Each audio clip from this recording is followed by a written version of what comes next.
At Christmas dinner, my millionaire daughter asked me, "Dad, did you like the apartment I gave you?" I froze and replied, "What apartment? I'm choosing between paying the rent and my medicine." That's when my son-in-law walked up to her. The greedy man was exposed, and I'm glad to have you here. Follow my story until the end and comment the city you're watching from, so I can see how far my story has reached. I should have known something was wrong the moment I walked through Bella's front door that Christmas evening. The house was magnificent as always, marble floors gleaming under crystal chandeliers, fresh gardenias filling expensive vases, everything perfect and pristine. But there was something in the air, a tension I couldn't quite place. At 62, I'd learned to read people's faces, and my daughter's expression wasn't sitting right with me. Bella greeted me with her usual hug, but it felt rehearsed, like she was going through the motions. Eugene, my son-in-law, barely looked up from his phone when I entered their living room. "Dad, you look thin," Bella said, studying my face with concern. "Are you eating enough?" I forced a smile. The truth was, I'd been choosing between groceries and my blood pressure medication for the past 3 months. My Social Security barely covered rent, and the part-time job at the hardware store had ended when they downsized in November. But I wasn't about to burden Bella with my problems, especially not on Christmas. "I'm fine, sweetheart. Just getting older," I said, settling into the plush armchair that probably cost more than I made in 2 months. The dinner was elaborate. Prime rib, lobster tail, wine that Eugene made a show of explaining was imported from his personal collection. I picked at my food, my stomach tight with the familiar anxiety of pretending everything was okay when it wasn't. "So, Dad," Bella said as we finished the main course, her voice taking on that casual tone that usually preceded important conversations. "How are you liking the apartment I got you?" I stopped chewing. The piece of meat in my mouth suddenly felt like cardboard.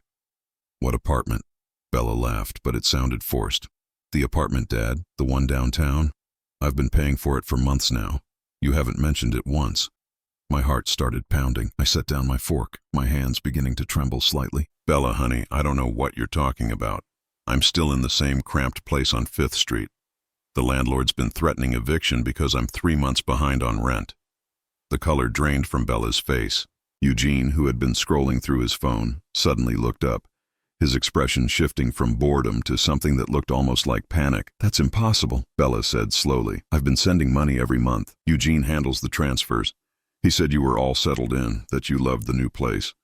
I felt like the room was spinning. "I haven't received any money, Bella. Last month I had to choose between paying for my heart medication and paying rent.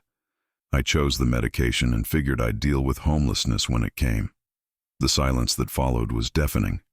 I could hear the grandfather clock in the hallway ticking, marking each second of this horrible revelation. Bella's eyes filled with tears, but there was something else there too, a growing anger that I hadn't seen since she was a teenager. "Eugene," she said, her voice dangerously quiet. "What is he talking about?" Eugene cleared his throat, his usual confident demeanor cracking. "There must be some misunderstanding. Stephen, are you sure you're remembering correctly? Sometimes at your age—" "Don't you dare!" I interrupted, my own anger flaring. "There's nothing wrong with my memory. I know exactly what bills I can and can't pay. I know exactly how many nights I've laid awake wondering if I'd end up on the streets." Bella turned to face Eugene fully, and for the first time in years, I saw the strong-willed woman I'd raised before she married him. "Eugene, I want to see the bank records. Now." "Bella, this is ridiculous. Your father is obviously confused. Show me the records, Eugene." Her voice could have cut glass. Eugene stood up abruptly, his chair scraping against the hardwood floor. "I think Stephen is having some kind of episode. Maybe we should call his doctor." That's when I knew. The way he avoided eye contact, the way his hands shook as he reached for his wine glass, the way he was trying to make this about my mental state instead of answering a simple question. I'd seen enough liars in my 62 years to recognize the signs. "Eugene," I said quietly, standing up slowly. My knees protested, but I needed to be at eye level with him. "Where's the money my daughter sent for my apartment?" He opened his mouth, closed it, then opened it again. There were complications with the transfers, banking issues. I was handling it." "Liar," Bella whispered, but the word carried the force of a shout. The expensive Christmas dinner sat forgotten on the table as 3 generations of my family faced off in that beautifully decorated dining room. The twinkling lights on the Christmas tree seemed to mock the darkness that had just descended over our holiday. I looked at my daughter, successful, intelligent, generous, and realized she'd been trying to take care of me for months while I suffered in silence.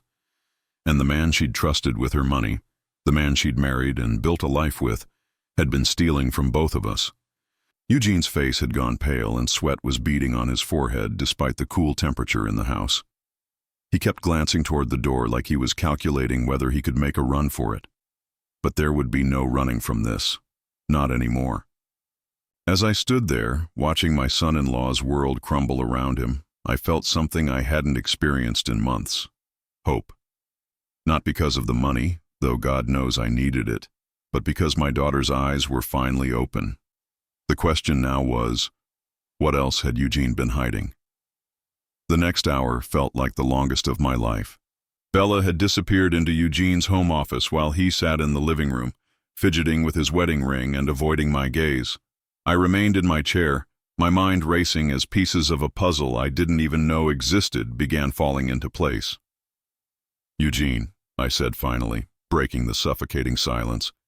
"How long has this been going on?" He looked up, his face a mask of false confusion. "Stephen, I think you're misunderstanding the situation. There's been a banking error, that's all. These things happen. Banking errors don't last for months." My voice was steady, but inside I felt like I was on fire. "And they don't involve apartments that don't exist." Eugene stood up and began pacing, running his hands through his perfectly styled hair. "Look, I know this seems bad, but you have to understand." "No," I cut him off. "You understand something. For the past 6 months I've been eating peanut butter sandwiches for dinner because I couldn't afford groceries. I've been wearing the same 3 shirts to work because I couldn't buy new ones. I've been lying awake at night wondering if I should just stop taking my medication and let nature take its course." His pacing stopped. "Stephen, I'm not finished." The anger was building now, a slow burn that had been smoldering for months without me even knowing it. While I was deciding whether to pay rent or buy my heart pills, you were sitting in this mansion, drinking expensive wine, telling my daughter that I was comfortable and happy in some apartment that doesn't exist. Eugene's face flushed red. "You don't understand the complexities of financial management. I was protecting Bella's interests. By stealing from her father. I wasn't stealing." The words burst out of him like he'd been holding them back. "I was managing resources efficiently." That's when Bella returned carrying a stack of papers and her laptop. Her face was white as snow, and her hands were shaking. She looked at Eugene like she'd never seen him before. 8 months, she said quietly. "I've been sending you $3,000 every month for 8 months to pay for Dad's apartment and living expenses." Eugene's face went from red to pale in seconds. "Bella, let me explain. $24,000, she continued, her voice getting stronger. "Plus the initial deposit for the apartment that doesn't exist. $28,000 total." I felt like someone had punched me in the stomach. $28,000. That money could have changed my entire life. I could have moved to a decent place, bought proper food, kept up with my medical care, maybe even had a little dignity left. "Where is it, Eugene?" Bella's voice was ice cold. Eugene's mouth opened and closed like a fish out of water. Finally, he sank onto the couch, his head in his hands. "I invested it." "You invested my father's living expenses?" Bella's voice was climbing higher. "The market was good, and I thought I could double it, maybe triple it, give him an even better life. But there were some losses, and then I needed to recoup. So I borrowed against the house to cover the previous losses." "You borrowed against our house?" Bella looked like she might be sick. Eugene nodded miserably. "It was supposed to be temporary. I had a sure thing coming up, a business deal that would have paid for everything and more." I stood up slowly, my whole body aching with more than just physical pain. "So while I was choosing between food and medicine, you were gambling with my daughter's money?" "It wasn't gambling. It was calculated investment." "Shut up," Bella said, and the finality in her voice made Eugene's mouth snap closed. "Just shut up." She walked over to me, tears streaming down her face. "Dad, I'm so sorry. I thought I was taking care of you. I thought you were okay." I pulled her into a hug, feeling her shoulders shake with sobs. "It's not your fault, sweetheart. You tried to do right by me, but I should have checked on you more. I should have visited. I should have—" "No," I said firmly. "You trusted your husband to do what you asked him to do. You shouldn't have had to babysit a grown man to make sure he wasn't stealing from your family." Eugene flinched at the word stealing, but he didn't argue. He just sat there, looking smaller than I'd ever seen him. How much is left? Bella asked, turning back to him. Eugene's silence was answer enough. How much, Eugene? About 3,000, he whispered. Out of 28,000? Bella's voice cracked. The investments went bad and then I tried to fix it, but you lost my father's money. She said it like she was trying to make the words real by speaking them out loud. You lost $25,000 of my father's money. I sank back into my chair, the full weight of what had happened hitting me. Not just the money, though, God knows that hurt, but the months of suffering that didn't have to happen. The nights I'd lain awake worried about ending up homeless, the meals I'd skipped, the medications I'd stretched by taking them every other day instead of daily. All of that suffering while Eugene gambled away my lifeline. There's more, Bella said quietly, still looking at her laptop screen. The credit card bills. Eugene, you've been using our joint account to cover personal expenses that I never authorized. Eugene looked up sharply. Those were business expenses. $500 at a steakhouse last month while my father was eating peanut butter sandwiches. A $1,000 suit while he was deciding between rent and medication. The room fell silent again except for the grandfather clock and Bella's quiet crying. I looked at Eugene, really looked at him, and saw him clearly for the first time. The expensive clothes, the perfect hair, the manicured nails, all of it paid for with money that should have been ensuring his father-in-law didn't die of poverty or neglect. I need you to leave, Bella said suddenly. Eugene's head shot up. What? I need you to pack a bag and leave. Tonight. Bella, please, we can work this out. Leave, she repeated. Go stay at your brother's, go to a hotel, I don't care, but I can't look at you right now. Eugene stood up, looking panicked. You're upset, I understand, but I'm not upset, Eugene, I'm done. The words hung in the air like a death sentence. Eugene looked from Bella to me and back to Bella, clearly searching for any sign that she might change her mind. He found none. As he walked toward the stairs to pack, I heard him muttering under his breath about overreactions and temporary setbacks. Even now, even caught red-handed, he couldn't admit what he'd really done. But I knew exactly what he'd done. He'd stolen my dignity, my security, and my daughter's trust. The question now was, what else would we discover once we started digging deeper? After Eugene left that night, Bella and I sat in her kitchen until nearly 3 a.m, going through bank statements and credit card bills spread across her granite countertop. Each document revealed another layer of betrayal, another month of money that should have been helping me survive instead funding Eugene's lifestyle. Dad, look at this, Bella said, pointing to a charge from October. $2,000 at some investment seminar in Vegas. The same week you called me about the heating bill, remember? I remembered that call. I'd been sitting in my cold apartment, wearing 2 sweaters because I couldn't afford to turn the heat on. I'd been too embarrassed to ask her directly for help, so I'd mentioned casually that the utility company was threatening shutoff. Bella had told me not to worry, that Eugene would take care of everything. He had taken care of it, all right. He'd taken care of it by pocketing the money and letting me freeze. There's more, she continued, her voice getting smaller with each discovery. Look at February. 3 charges at high-end restaurants totaling $800. That was the month you ended up in the emergency room because you couldn't afford your blood pressure medication. My chest tightened remembering that night. I'd collapsed at the hardware store, and Mrs. Peterson from next door had driven me to the hospital. The doctor had lectured me about taking my medication regularly, not knowing I'd been rationing pills because I couldn't afford a refill. Bella, honey, you don't need to torture yourself with this, I said, reaching across the table to squeeze her hand. Yes, I do. Her eyes were red-rimmed but determined. I need to see all of it, every lie, every stolen dollar. I need to understand how blind I was. We kept digging. By dawn, we'd uncovered a pattern that made me sick to my stomach. Every month, Bella had transferred money for my care.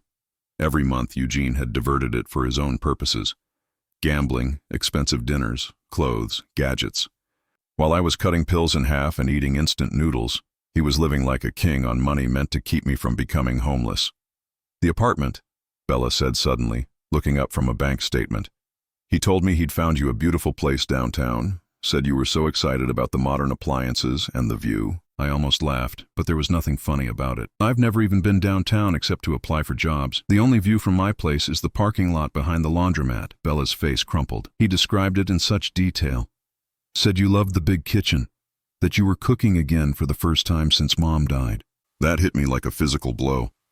I hadn't cooked a real meal in months because I couldn't afford ingredients for anything beyond basic survival food.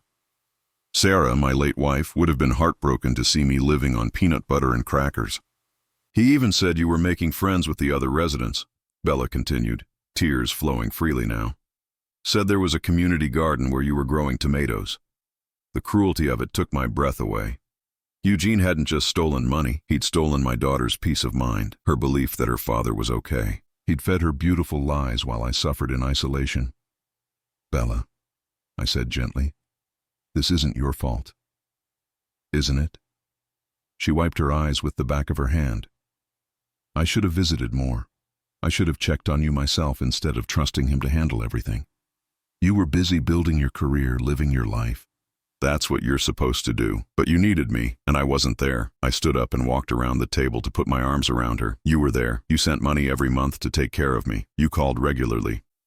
The only reason I suffered is because the man you trusted betrayed both of us. She leaned into my embrace, and for a moment she felt like the little girl who used to come to me with scraped knees and hurt feelings. I'd always been able to fix those problems with a bandage and a hug. This one was going to take more work. Dad, I want to understand something, she said, pulling back to look at me. Why didn't you tell me you weren't getting the money? When you called about the heating bill, or when you couldn't afford your medication, why didn't you say something? I sat back down heavily. This was the question I'd been dreading, because the answer revealed my own stubborn pride. Because I didn't want to be a burden. You'd just gotten that promotion at work. You and Eugene seemed so happy. I thought maybe the money was delayed, or there was some paperwork issue. And honestly, I was ashamed. Ashamed of what? Of being 62 years old and not being able to take care of myself. Of needing my daughter's help to pay for basic necessities. Your mother and I, we always took care of ourselves. We never wanted to depend on our children. Bella's eyes filled with fresh tears. Dad, you're not a burden. You're my father. Taking care of you isn't an obligation, it's a privilege. I know that now. But pride makes you do stupid things sometimes. We sat in silence for a while, both lost in our own thoughts. Finally, Bella spoke up. I've been thinking about the timing of all this, she said. Eugene started handling your finances right after I got my promotion and the raise that came with it. Before that, I was sending you smaller amounts directly to your account. You think he saw an opportunity? I think he saw dollar signs. Her voice was bitter. I mentioned to him that I wanted to do more for you, maybe help you get a nicer place. The next week, he comes to me with this whole plan about finding you an apartment, managing your expenses, making sure you had everything you needed. The pieces were clicking into place. Eugene hadn't just seen an opportunity, he'd engineered it. He'd positioned himself as the solution to Bella's desire to help me, knowing it would give him access to a steady stream of money. He played us both, I said quietly, like a violin. Bella's jaw tightened. And the worst part is, he probably thought he deserved it. I heard him on the phone with his brother last week, complaining about how expensive it was to maintain his lifestyle on his salary alone. His lifestyle that includes this house, the BMW, and clothes that cost more than I used to make in a month. All of it built on lies. Bella stood up and began pacing. Dad, I need you to know something. I'm going to fix this. All of it. Bella. No, listen to me. I'm going to get every penny back that he stole from you. I'm going to make sure you have the apartment you should have had months ago. And I'm going to make sure Eugene faces consequences for what he did. There was something in her voice that reminded me of her mother. Sarah had that same tone when she'd made up her mind about something. Determined, unshakable, slightly dangerous to anyone who stood in her way. What are you planning? I asked. Bella smiled, but it wasn't a happy expression. I'm planning to show Eugene that stealing from my family was the biggest mistake he ever made. As I looked at my daughter, really looked at her, I saw something I hadn't noticed before. Bella wasn't just angry, she was calculating, and Eugene had no idea what was coming for him. The scared, guilty woman who'd been crying over bank statements was gone. In her place stood someone I barely recognized, a woman with the resources, intelligence, and motivation to make her husband pay for every dollar he'd stolen and every day he'd let me suffer. For the first time since this nightmare began, I felt something approaching satisfaction. Eugene thought he was smart, thought he could manipulate and steal without consequences. He was about to learn how wrong he was. The next few days felt like living in a detective movie, except the crimes were real and the victim was me. Bella had taken a week off work. claiming a family emergency, which wasn't exactly a lie, and we spent every waking hour unraveling the full extent of Eugene's deception. What we discovered made the stolen apartment money look like pocket change. "Dad, you need to see this," Bella called from Eugene's home office, where she'd been going through files for the past 2 hours. "Bring that box of papers from Mom's estate." I carried the box upstairs, my arthritic hands struggling with the weight. Inside were documents I'd given to Eugene years ago, when Bella asked him to help me organize my affairs after Sarah died. Property deeds, insurance policies, investment accounts, everything I'd accumulated over 40 years of marriage and steady work. Bella was sitting at Eugene's desk, surrounded by papers, her laptop open to what looked like financial records. Her face was white as paper. "What did you find?" I asked, though I wasn't sure I wanted to know. "The lake house," she said quietly. "Remember the lake house in Tahoe that you and Mom bought back in 1995? Of course I remembered. Sarah and I had saved for years to buy that little cabin. It wasn't much, 2 bedrooms, 1 bathroom, a small kitchen, but it sat on a beautiful piece of land overlooking the lake. We'd planned to retire there, maybe pass it down to Bella and her children someday." "What about it?" Bella turned her laptop screen toward me. "Eugene sold it 6 months ago." The world seemed to tilt sideways. "That's impossible. I never signed anything." "Look at this." She showed me a document on the screen. "Sale agreement for the property. And there's your signature."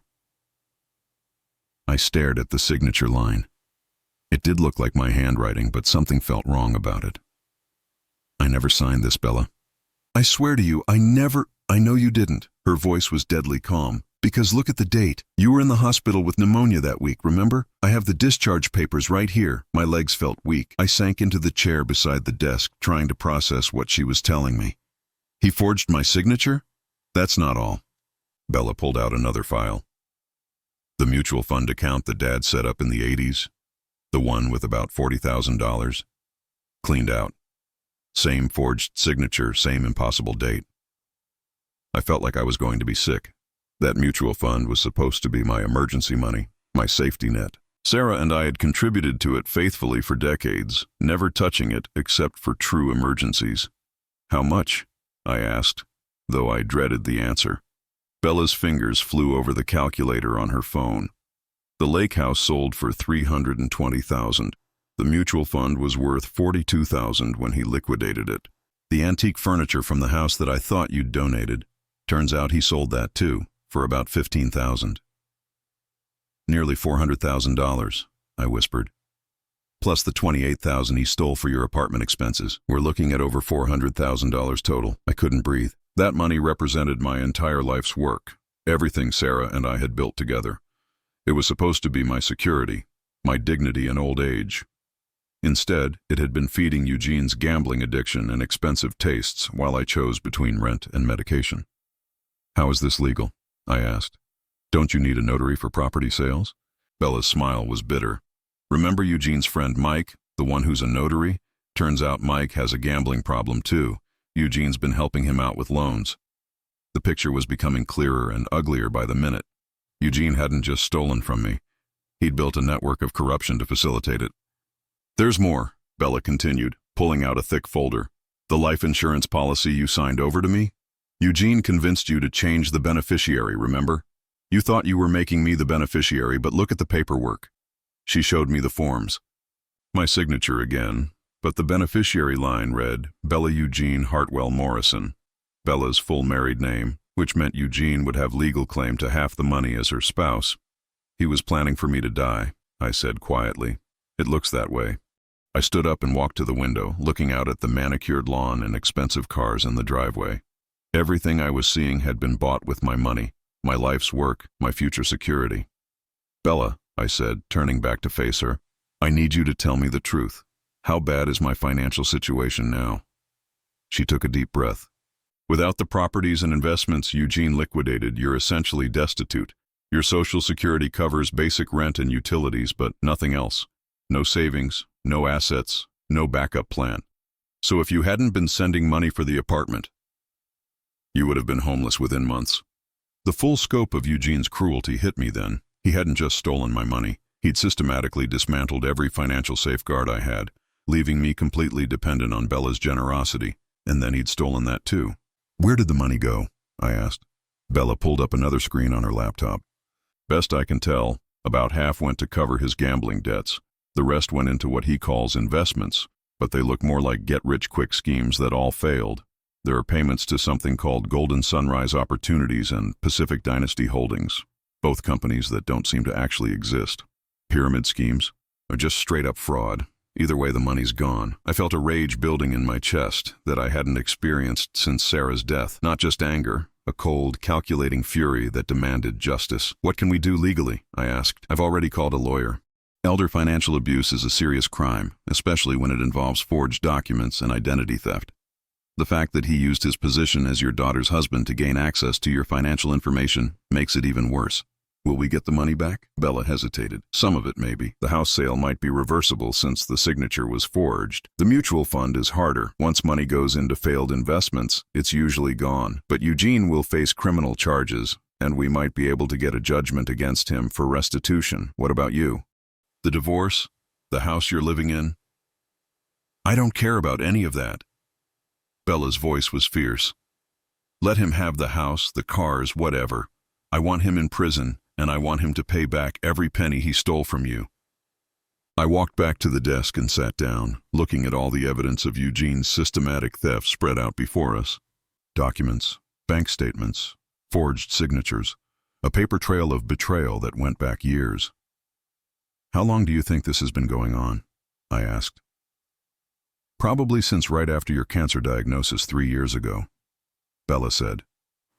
That's when you started giving him access to your accounts, right? When I asked him to help you manage your affairs while you were going through treatment? I nodded. Sarah had just died. I was dealing with chemo, and Bella was overwhelmed trying to help me while managing her own career. Eugene had seemed like a godsend, offering to handle the paperwork and financial details that felt impossible at the time. He saw a vulnerable old man and decided I was an easy target, I said, and he was wrong. Bella's voice was steel. Because you're not alone, and I'm not the same naive woman who trusted him blindly. She began gathering the documents into neat piles, her movements precise and purposeful. Tomorrow we meet with the lawyer. Next week we file criminal charges. And Eugene learns that stealing from my family was the biggest mistake of his miserable life. As I watched my daughter prepare for battle, I felt something I hadn't experienced in months. Hope. Not just for getting some money back, but for something more important. Eugene had tried to isolate me, to make me dependent and powerless, but he'd underestimated the bond between a father and daughter. He'd underestimated Bella's intelligence and resources. Most importantly, he'd underestimated what happens when you back a family into a corner. He was about to learn that some mistakes can't be fixed with charm and excuses. Some mistakes destroy everything you've worked to build. 2 weeks after our discovery, Eugene made his first mistake since getting caught. He came back to the house. Bella and I were in the kitchen going over paperwork from her lawyer when we heard his key in the front door. He walked in like he still belonged there, carrying a suitcase and wearing one of his expensive suits.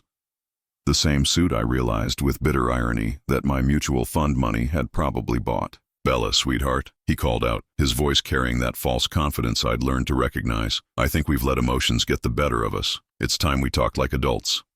Bella looked at me across the kitchen table, her eyes narrow. Stay calm, she whispered. Let him talk. Eugene appeared in the kitchen doorway, and I was shocked by how haggard he looked. His usually perfect hair was unkempt, his eyes were bloodshot, and he'd clearly lost weight. Good, I thought savagely. Let him suffer a little. Stephen, he said, nodding at me like we were old friends meeting for coffee. I'm glad you're here. This concerns you too. I bet it does, I replied evenly. He pulled out a chair and sat down without being invited, spreading his hands on the table in what I suppose was meant to be a gesture of openness. Look, I know how this looks, but you're both missing the bigger picture here. Enlighten us, Bella said, her voice dangerously calm. Everything I did for this family. Stephen, you were struggling and Bella was stressed about your situation. I saw an opportunity to help both of you while building something bigger for our future. I almost laughed. By stealing my life savings? I wasn't stealing. I was investing. There's a difference. Eugene's voice took on the patient tone of someone explaining something to a child. The lake house was just sitting there, generating no income. The mutual fund was earning, what, 3% annually? I could have tripled that money in the right investments. But you didn't, Bella pointed out. You lost it all. Eugene waved a dismissive hand. Temporary setbacks. The market is unpredictable, but stop. Bella's voice cut through his excuses like a blade. Just stop lying. She reached into the folder beside her and pulled out a stack of papers. These are bank records from your personal account, Eugene. The ones you thought I didn't have access to. Eugene's face went pale. Bella, you had no right. I had every right. We're still married, and this is still my house. She spread the papers across the table. $50,000 in casino withdrawals over the past year, $25,000 in online poker losses, $15,000 at the racetrack. Those were business expenses.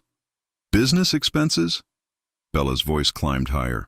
What business involves losing my father's lake house money at a blackjack table? Eugene's composure was cracking. Sweat beaded on his forehead despite the cool temperature in the house. You don't understand the pressure I've been under.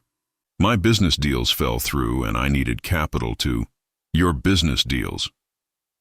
I leaned forward, fixing him with a stare that made him shrink back.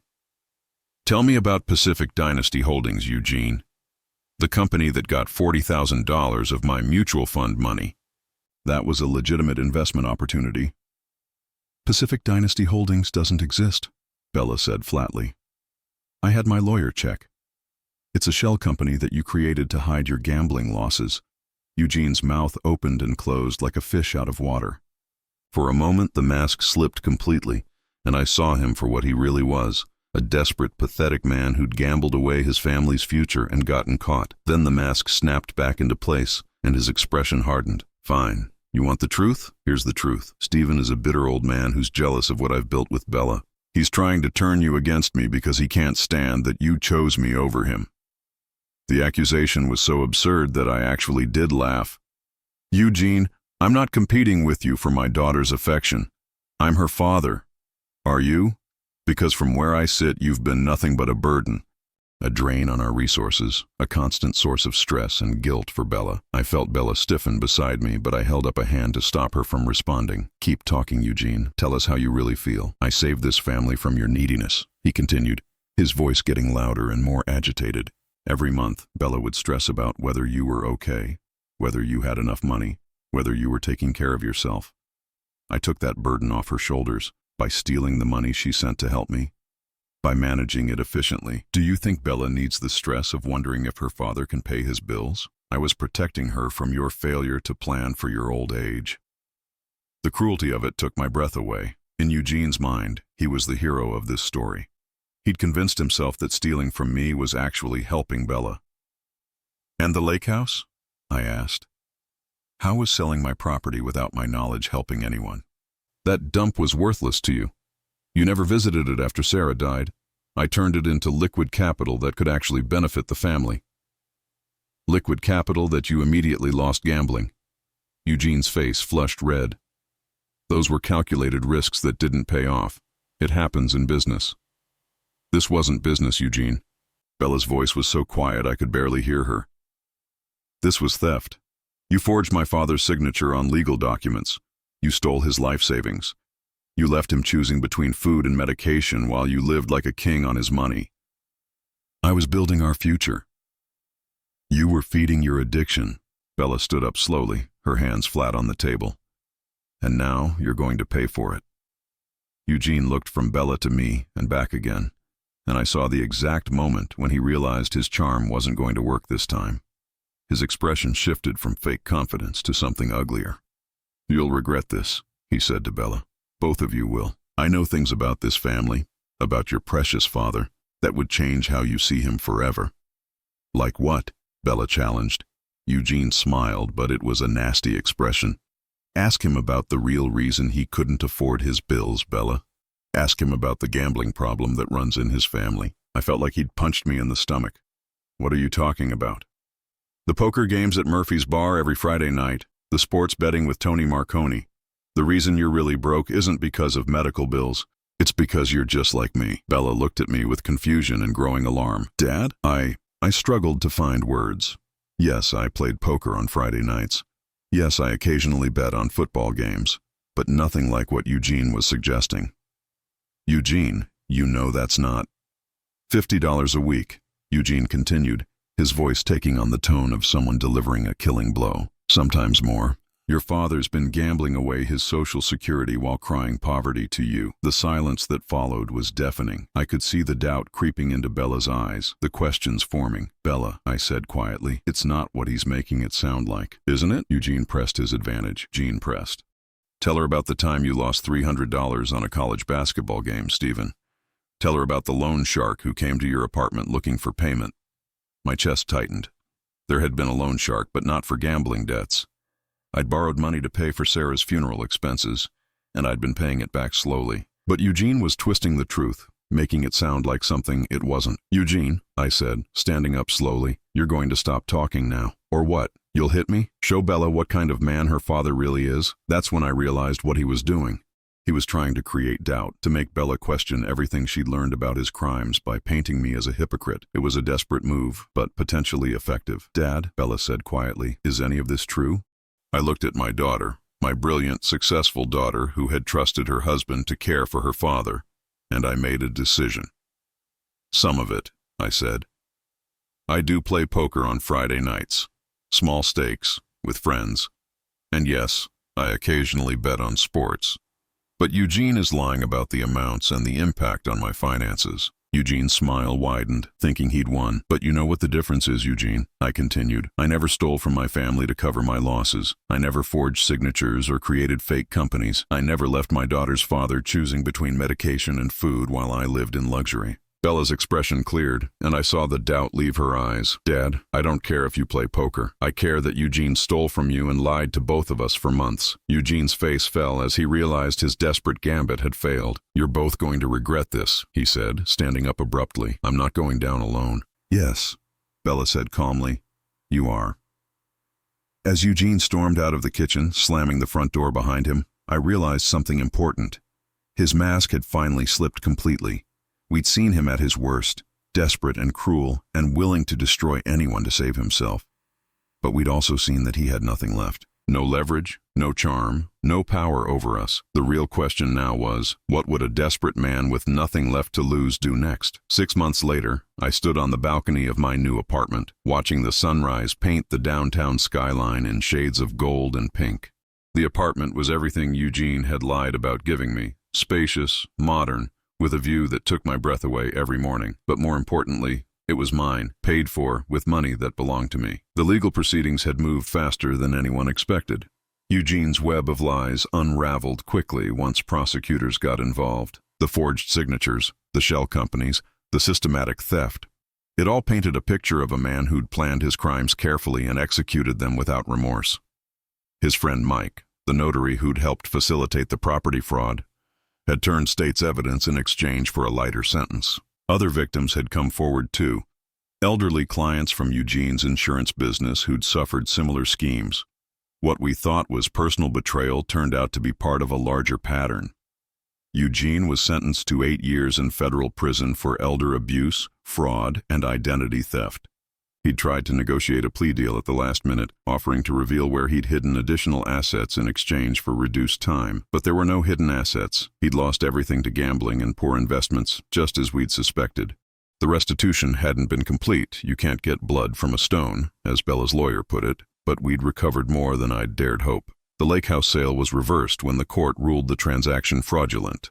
The insurance company that employed Eugene had a bonding policy that covered some of the theft. And surprisingly, Mike the notary had kept meticulous records that helped prosecutors trace money to accounts we didn't know existed. I got back about 60% of what Eugene had stolen. Not everything, but enough to live with dignity. The apartment had been Bella's idea, but I was the one who chose it.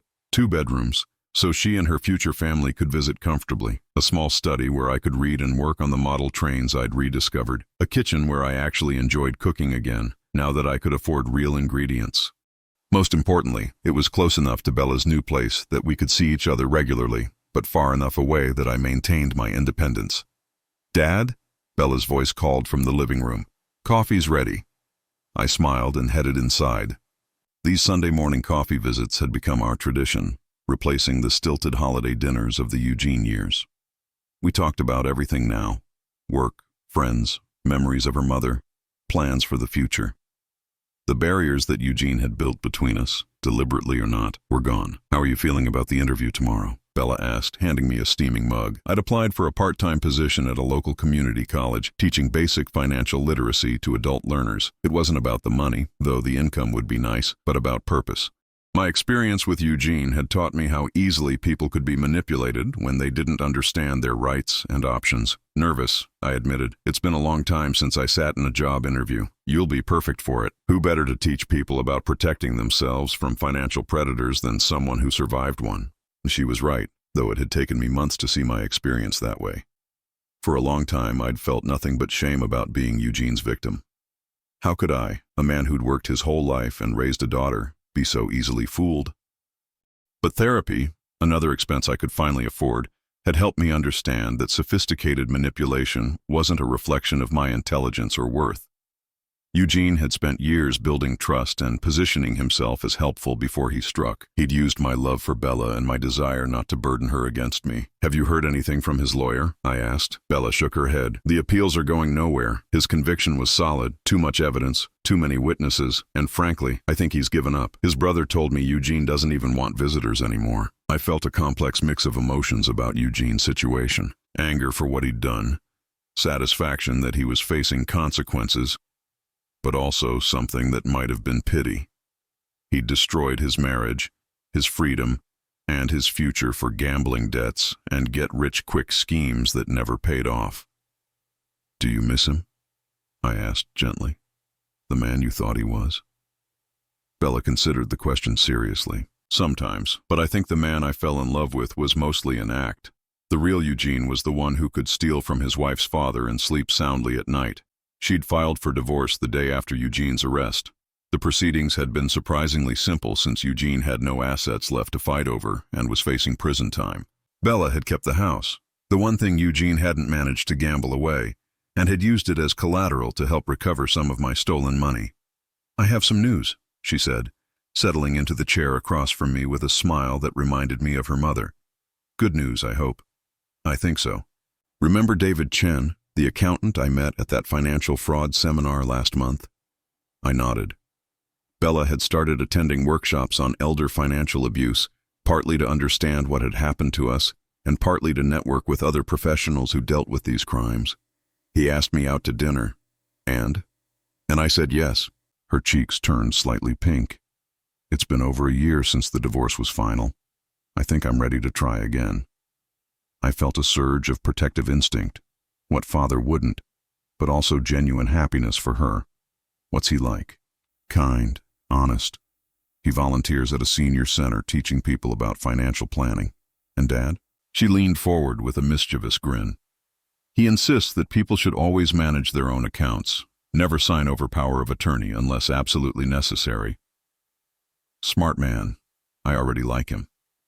We sat in comfortable silence for a while, sipping our coffee and watching the city wake up outside my windows. The view never got old, people heading to work, children playing in the park across the street, life moving forward in all its messy, beautiful complexity. "Dad, can I ask you something?" "Anything. Do you forgive me?" The question caught me off guard. Forgive you for what? For being so blind to what Eugene was doing, for not visiting more, not checking on you directly, for trusting him when I should have trusted my instincts. I set down my coffee cup and reached across the small table to take her hand. "Bella, you have nothing to be forgiven for. You loved your husband and trusted him to do what you asked. You sent money every month to take care of me. The only person responsible for Eugene's crimes is Eugene."